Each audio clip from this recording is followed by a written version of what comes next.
Have you ever wondered why some people keep their memory sharp as a tack no matter how old they get, and others, sadly, the complete opposite? Well, you might want to watch this.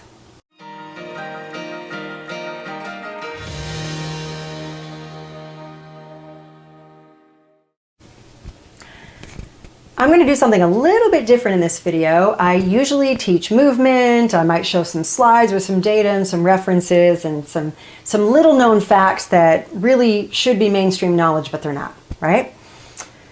Today what I want to do is I want to share some information that the science world would call anecdotal, which means there's no real data behind it. It's not even a case study per se, but I've been doing what I've been doing now for almost 30 years, just short of 30 years. It'll be 30 years this coming November. And I've seen a few things. And I've worked mostly with the older population. I have worked with pediatrics and teenage athletes and younger people and orthopedics and all different age groups. But the majority of the time I've spent with older populations, right? 70, 80, 90, 100 plus. And I've seen this commonality, this common factor between two different groups of people. The ones who stay sharp as a tack, remember everything. They're still driving, cooking, cleaning, shopping, doing their own finances, taking care of their home. And then there's the other side of the coin, those who are dependent on a device to get from one room to another, right? Whether it's from a cane to a wheelchair, oftentimes a walker, needing help, assistance for personal care, like, can't take a shower without assistance, those kind of things. Doesn't really cook much, and memory is starting to fade. Kind of forgetting things. Saying, they forgot they went to the doctor yesterday, or, they're forgetting their medication. Somebody has to really monitor that, and it starts to become this slippery slope, right? And most people's worst fear is forgetting who you are or forgetting who your loved ones are, right? So what's the common factor? What have I seen between these two groups? I think, even though it's an observational information, I think it bears some value, right? Since it's almost 3 decades of observation. So what I've seen is this. Those who maintain mostly their independence, and usually I'm seeing them because they might have had a bad cold that turned into pneumonia, they had a few days in the hospital, they come home, their physician wants to make sure, or the discharge planner at the hospital wants to make sure that when they're home, they're safe, they've recovered fully physically so they can care for themselves safely, there's no risks, and all is well in their home. So they would probably be like a PT-only admission to home care services. They usually didn't need skilled nursing, and I would have to do an intake, and I would get to ask them a lot of questions, and I'm in their home, and I have people do exercises at the sink. I've got to make sure they can open the refrigerator and squat down and get things out from under the shelf without losing their balance and falling, to make sure they can get in and out of the bed safely without risk. Can they get back and forth to the toilet from the bed, from the living room, right? We're really assessing them in their home environment, making sure that they're well and they're safe and they're independent. So I would see a lot of things. That population tended to have a lot of plant foods, a lot of fruits, a lot of vegetables. Usually there was a bowl of fresh fruit on the counter. Usually there were lots of vegetables in the refrigerator, depending on how long they were in the hospital, whether or not it was edible or not. But they ate well. They usually drank a lot of water. There would be water in the refrigerator, or lots of bottled water available, depending on their preference.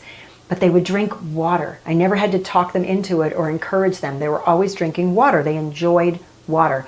And for the most part, they were pretty physically active before the illness and restored back to that after the illness or injury or surgery or whatever they had to endure.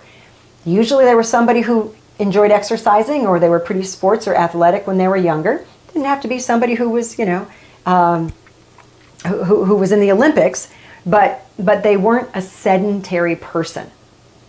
Now, flip side, the ones who tend to be using the assisted device, the ones who memory is starting to go, their home, dining room table, covered in junk food, covered in donuts and Danish and cookies and bags of candy, all kinds of things that you would think it was some kid's birthday party. There's so much stuff on the table that was not real food, right? Didn't usually like vegetables, wouldn't usually eat a salad, don't usually like to drink water. More often than not, it's like, oh, I don't drink water, I don't like water, I don't like the taste of water, or, it makes me have to go to the bathroom, right? So they don't drink water. They're drinking iced tea, soda, sometimes diet soda, but it's still not water, right? Coffee, and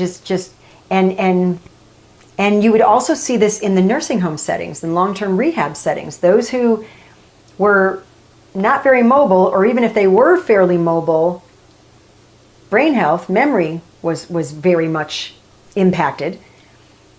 Their dining room table, they love their desserts. The staff wants to get calories in them if they're not wanting to eat. So their ice cream, puddings, cookies, cake, pie, no fruits and vegetables. I just saw this. There was this commonality between the two groups. And those people, if I was doing home care, I never really been one to exercise. I was pretty active. I did a lot of housework when I could move better. And housework's not really exercise. Now, yeah, if you're climbing a ladder and cleaning windows, or you're washing down walls or something like that. But for the most part, your average daily housework isn't really physical exercise that's going to protect your health and really keep you fit, strong, and independent.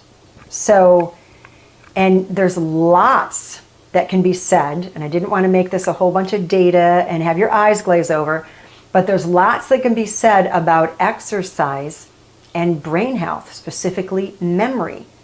Your hippocampus, which is where your short-term memory is stored, BDNF, brain-derived neurotrophic factor, those things are very much positively impacted by exercise.